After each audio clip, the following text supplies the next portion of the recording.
मीणा का इलाज जारी है। बता दें कि एसडीएम को धमकाने के मामले में जेल में बंद है कंवरलाल मीणा। उनकी सदस्यता भी चलेगी, जिसके बाद अंता पर उपचुनाव 11 नवंबर को होने वाले हैं। और अंता से पूर्व विधायक कंवरलाल मीणा के बारे में ही जानकारी मिल रही है कि वो घायल हो गए हैं और झालावाड़ जेल के टॉयलेट में पैर फिसलने की वजह से वो घायल हुए, चोटिल हुए, जिन्हें फिलहाल आरएसजी अस्पताल में इलाज के लिए भर्ती कराया गया है। एसडीएम को धमकाने के मामले में उनको सजा हुई, जेल में इस वक्त वो सजा काट रहे हैं।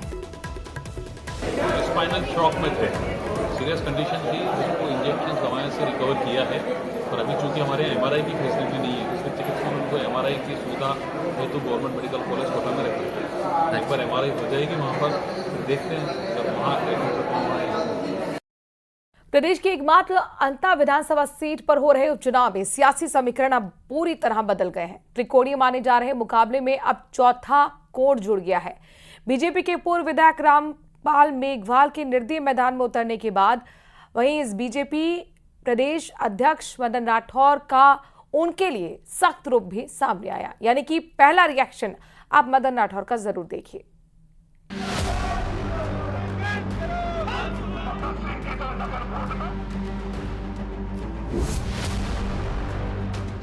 रोमांचक हुआ अंता का चुनावी रण। त्रिकोणीय मुकाबले में जुड़ा एक और कोण, पूर्व विधायक रामपाल मेघवाल का नामांकन।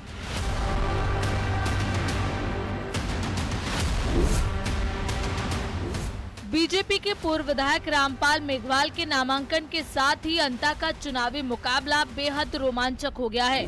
रामपाल मेघवाल ने निर्दलीय पर्चा भरा, जहां से मुकाबला त्रिकोणीय था। अब वहां पूर्व विधायक की एंट्री से सियासी दलों के समीकरण बिगड़ गए हैं। अंता के रण में मुकाबला बीजेपी के मोरपाल सुमन, कांग्रेस के प्रमोद जैन, पूर्व विधायक रामपाल मेघवाल और निर्दलीय नरेश मीणा के बीच होगा। चूंकि अंता में उपचुनाव हो रहा है, अंता का उपचुनाव वहाँ की जो क्षेत्रीय जनता है उनकी रिपोर्टिंग और उनकी मंशा के अनुसार निश्चित रूप से भारतीय जनता पार्टी चुनाव जीतेगी। क्योंकि वहाँ कांग्रेस के प्रत्याशी का जिस तरह का आतंक रहा है, जिस तरह का वहाँ खनन माफिया के रूप में उन्होंने काम किया है, आम जनता त्रहमाम है और तीसरे मोर्चे की कोई ज़्यादा बड़ी उपस्थिति वहाँ है नहीं। सब लोग समझ चुके हैं कि भारतीय जनता पार्टी और प्रदेश के मुख्यमंत्री आदरणीय भजनलाल शर्मा जी के नेतृत्व में राजस्थान का विकास गति से बढ़ा है। अंता विधानसभा उपचुनाव अब दिलचस्प मोड़ पर पहुंच चुका है। नामांकन की अंतिम तिथि बीतने के बाद कुल 21 प्रत्याशी मैदान में हैं। वहीं बीजेपी के पूर्व विधायक के निर्दलीय नामांकन पर प्रदेश अध्यक्ष मदन राठौर ने सख्त रुख अपनाया है।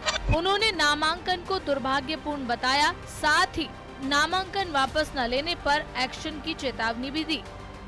ये बड़ी दुर्भाग्यपूर्ण बात है कि हमारे पूर्व विधायक ने भी, वैसे यदि वो दावेदारी की होती तो हम विचार करते हैं, लेकिन दावेदारी उन्होंने की नहीं है और सीधा नामांकन दाखिल कर दिया। मैं सोचता हूँ कि ये अनुशासनहीनता की श्रेणी में आता है और निश्चित रूप से देखते हैं विड्रॉल के बावजूद यदि वो स्टैंड करते हैं तो फिर कार्रवाई करेंगे। प्रदेश अध्यक्ष मदन राठौर समेत पार्टी के सभी नेता अंता उपचुनाव में बीजेपी की जीत का दावा कर रहे हैं। वहीं रामपाल मेघवाल की एंट्री ने कांग्रेस और बीजेपी दोनों के वोट बैंक पर असर डालने की संभावना बढ़ा दी है। Bureau report, news 18 Rajasthan.